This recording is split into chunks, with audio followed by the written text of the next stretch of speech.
So Shawn MKHIZE helped many people in KZN to rebuild their houses after the floods that destroyed many lives and houses.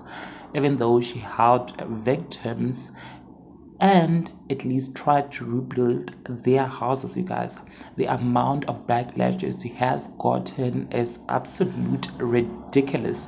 While he has finally decided to respond, rather, please check out her TikTok video responding to those ridiculous allegations.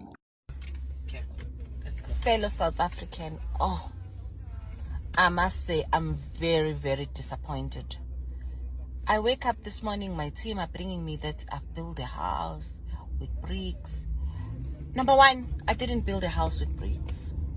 The house that I've done was done out of alternative technology.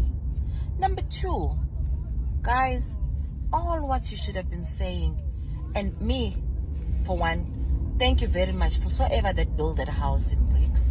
I'm thankful to you because you've sat down and you've thought and you wanted to do something good, and that person didn't have a shelter, and I'm sure that person is very happy and excited about their house.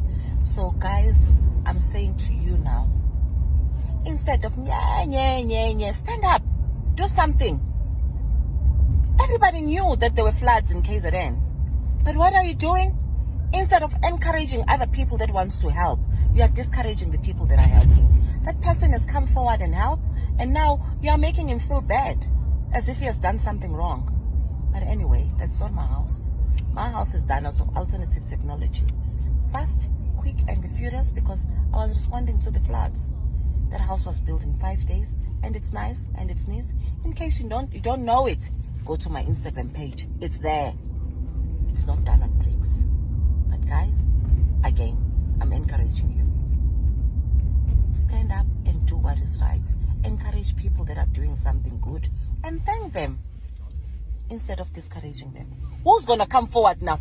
Who's gonna come forward? Even if you went there and take the planks and put the planks together, a person would have a shelter. You don't need to have money. You just have to do the right thing.